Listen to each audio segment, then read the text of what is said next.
विरुद्ध ऋतिक पाटील।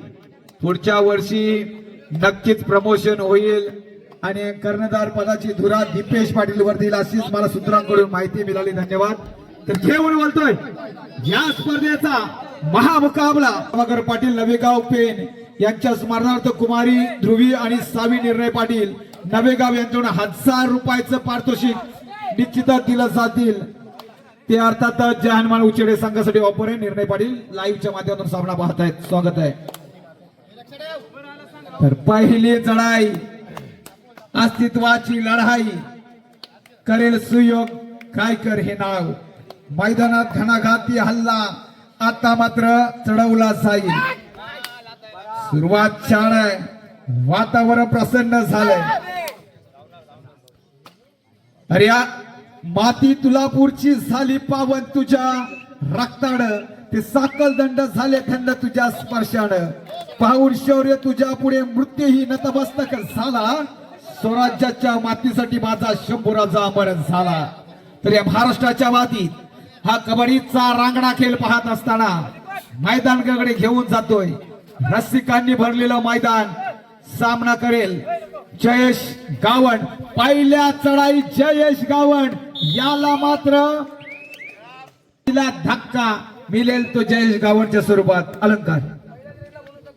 निश्चितच जयेश गावणला पहिल्या चढाईमध्ये या ठिकाणी जेरबंद करणं, दोन्हीच्या चढाईमध्ये जयेश गावण मैदानाच्या बाहेर जाणं ही धोक्याची घंटा तर नाही आहे, परंतु निश्चितच नसेल मित्रांनो। कारण अद्यापपर्यंत जर परफॉर्मन्स पाहिला तर हा चढता आलेख आता मात्र थांबवण्याचं सामर्थ्य मरीदेवी धीरण संघ करेल का? निश्चितच करावं लागेल, कारण विजयाचे शिलेदार आपण बनलेला आहात। 2026 प्रचंड लकी आहे, कारण वारंवार या ठिकाणी बक्षिसाला गबसणी लगातारचे 3 दिवस अंतिम विजेते पदक आपण पटकावलेले आहात, हे विसरून चालणार नाही। प्रत्युत्तर देतो यज्ञेश गावण। या रायगड जिल्ह्याचा यंग टॅलेंट आता मात्र यज्ञेशच्या माध्यमातून मैदानामध्ये बघायला मिळेल। 7 एक समीकरण असेल, बोनस गुण ऑन, प्रयत्न झाला तर जयनबर्ध होईल, कारण समोर हर्षल खोटकर आहे। आता मात्र प्रत्युत्तर दगड पुन्हा एकदा सज्ज होतोय। सुयोग गायकर जर्सी क्रमांक 86 एक जबरदस्त आणि रांगडा खेळाडू या रायगडच्या मातीमध्ये आपल्याला बघायला मिळतोय। स्वतःला सिद्ध करतोय वारंवार, परंतु यावेळेस काय अँकल होल्ड आपल्याला बघायला मिळतोय। जबरदस्त सावडा सुयोग देखील बेहद खुश झाला, कारण बलाढ्य खेळाडूला जेरबंद करण्याचं सामर्थ्य ज्यावेळेस एखादा ज्युनियर खेळाडू करतो ना, त्यावेळेस कौतुकाची थाप त्याच्या पाठीवरती पडते, इतकं मात्र निश्चितच आहे। कबड्डीचा खेळ या ठिकाणी मैदानामध्ये आपल्याला बघायला मिळतोय। अनेक खेळाडू या मैदानामध्ये तयार झाले, अनेक मित्र आपल्याला या मैदानामध्ये बघायला मिळत आहेत। तर जीवनाच्या या बाजारात जरा जपून तू चाल मित्रा, अरे सांगताच येत नाही तरी हात असणं गरजेचं आहे। आणि जर एका सच्च्या मित्राने जर आयुष्याची वाट आपल्याला दाखवली तर मात्र खऱ्या अर्थाने यशापासून आपल्याला कोणी वाचवू शकत नाही। चढाई करतोय आता मात्र ऋतिक पाटील जर्सी क्रमांक 22। अश्वमेध स्पर्धेमध्ये ज्याने मुंबई युनिव्हर्सिटी संघाकडून धुमाकूळ घातला असा हा रायगड जिल्ह्याचा तोक्ते वादळ आपल्याला बघायला मिळतोय। 7 खेळाडूंचा खेळ असेल, समोर निशांत म्हात्रे बचाव करतोय स्वतःचा, ऋतिक मात्र एक तसे माघारी परततोय। प्रत्युत्तर देईल आता मात्र जयेश गावण। कोण होईल या स्पर्धेचा नभिद्ध सम्राट?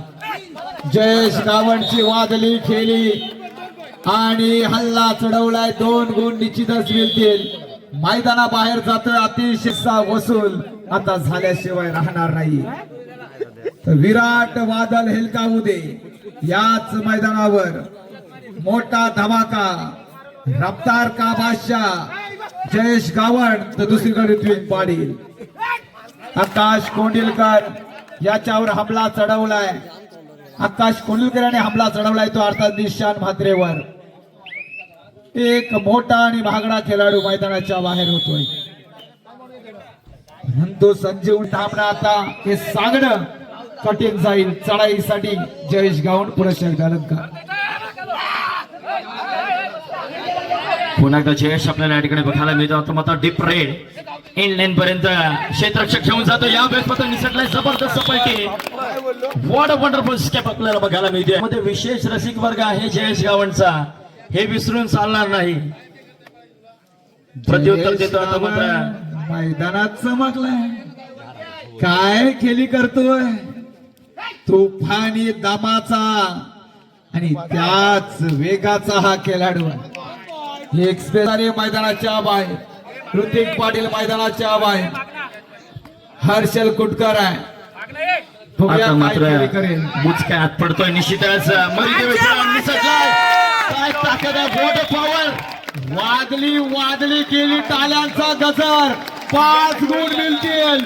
3+2 होण्याचा बोजा पडतोय तो अर्थातच मरिदेवी. रुपयाचं कॅश प्राइज या ठिकाणी वैभव साजेकर यांच्या माध्यमातून जयेश गावणसाठी या ठिकाणी जमा झालेला आहे. आता मात्र रिवेंज बघायला मिळेल. सुरुवात झाली आहे सुयोग गायकरच्या माध्यमातून. प्रत्युत्तर देतो आता मात्र जयेश गावणच्या स्वरूपामध्ये 7 खेळाडू असतील. बोनस गुण ऑन. काय पुन्हा मल्टिपल पॉइंट रेड होईल. नरेंद्र साजेकर यांच्याकडून देखील 500 रुपयाचं पारितोषिक जयेश गावणच्या खात्यावरती जमा होतं. यावेळेस मात्र पुढाकार घेतोय दीपक कासारे सवंगड्यांची. अभिमन्यू सापडलं. काय रचला झाला. जयेश गावंड्याला थांबवलं. आता मात्र ऋत्विक पाटीलवर पूर्ण दारोमदार.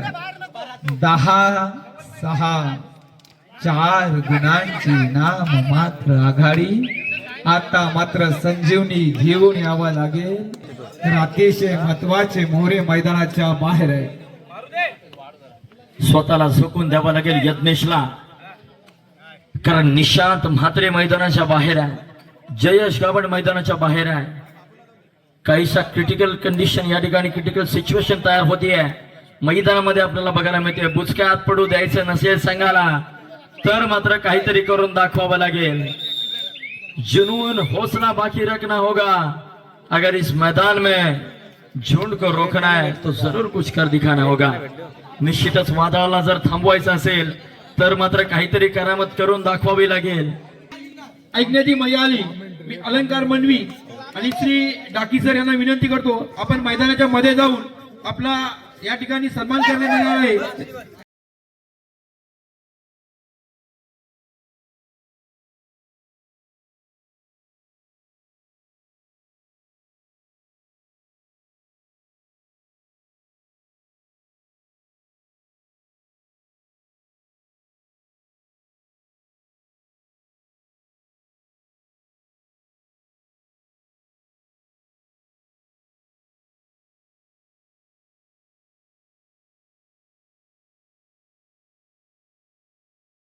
निश्चितच काटो की टक्कर प्रचंड रंगत या सामन्यामध्ये आली आहे. चढाई करता मरिदेवी थेरेंट संघाची रेड मशीन आपल्याला बघायला मिळते की ज्या खेळाडूने या संपूर्ण स्पर्धेमध्ये किंबहुना आजच्या संपूर्ण दिवसामध्ये स्वतःला झोकून दिलाय असा सुयोग गायकर या मैदानामध्ये वारंवार का थांबवला जातोय. 21 बळ या ठिकाणी मैदानामध्ये बघायला मिळत आहे. निश्चितच जय हनुमान उच्चडे संघाच्या माध्यमातून काय आज स्पर्धेवरती आपण अंतिम मोहर उमटवण्याचं प्लॅनिंग करून आलेला आहात का रसिकांना काहीच वेळामध्ये कळेल. परंतु मरिदेवी थेरेंट संघ एक गड भिजून जातील इतकं मात्र निश्चितच सांगू इच्छितो.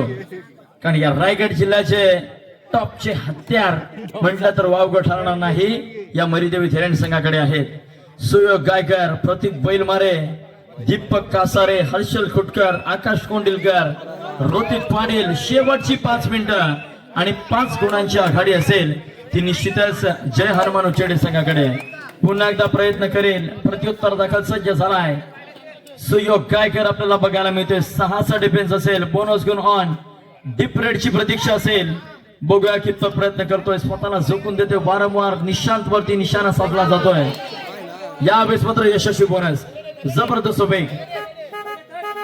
प्रत्युत्तर देईल आता मात्र Sohan Gawan. 3rd red do or die. करो या मरो सिच्युएशन. बघूया कितपत प्रयत्न करतोय. आता मात्र मोठा प्रयत्न होणे या ठिकाणी अपेक्षित असेल. जर ही चढाई यशस्वी झाली तर मात्र जयेश गावण मैदानामध्ये येईल. परंतु यावेळेस प्रतीक बैलमारे प्रचंड ताकद आहे मित्रांनो, हे विसरून चालणार नाही. तर काय घडणार, काय बिघडणार, या स्पर्धेचा बाहुबली कोण होणार. 8-11 9-11 1 गुण वाढतो. यज्ञेश गावण भरपूर वेळा संजीवनी घेऊन येणारा हा खेळाडू आहे. ही वादली खेळी असेल, परंतु अतिशय महत्वाचं हत्यार मैदानाच्या बाहेर आहे. जयेश गावड याला जर संजीवनी मिळाली तर घणाघाती हल्ला करेल, कारण ऋत्विक पाटील आता मैदानात ऑनलाईन आहे. ह्याला सुद्धा हे सुद्धा सॉफ्टवेअर भयानक आहे, भयावह आहे, भयंकर आहे. थांबवलं जाईल का मैदानात? कृष्ण नीतीचा वापर, युधिष्ठिराची संयमता आता मात्र बाळगावी लागेल. प्रयत्न छान करतोय, काय स्वतःवर कंट्रोल आहे. खोलवर चढाई आणि हल्ला चढवला गेलाय. शेवटची 3 मिनिटं. परदीप देरड 10, जय हनुमान उचडे 11. रक्ताचं पाणी करावं लागणार आहे यज्ञशाला. आणि आता पुन्हा एकदा माघार घेण्यासाठी सज्ज झालाय. चढाई करतो.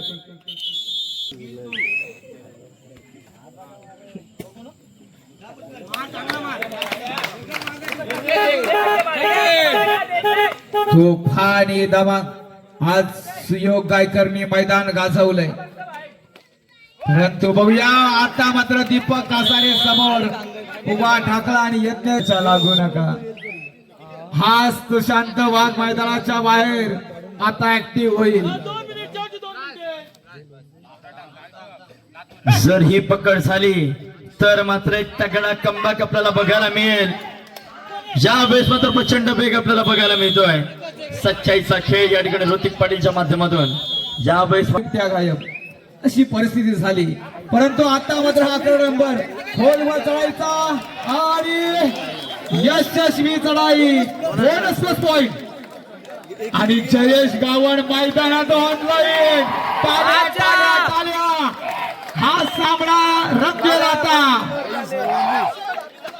चुकीला माफी नसेल, क्षेत्ररक्षण झाला तर गजर होईल. प्रयत्न छान. अभी बस काय घडली इतिहास आणि ही चुकी होते. आती घाई संकटात नाही. 13-13 आणि पुन्हा एकदा प्रयत्न. हो निसटला होता आणि उभा होता तो. काही सामना रंगला मैदानात.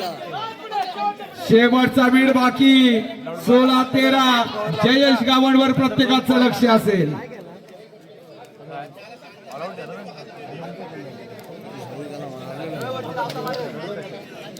हो त्याच नव्हतं केलंय. संजीवनी मिळाली होती, परंतु काय घडेल. हो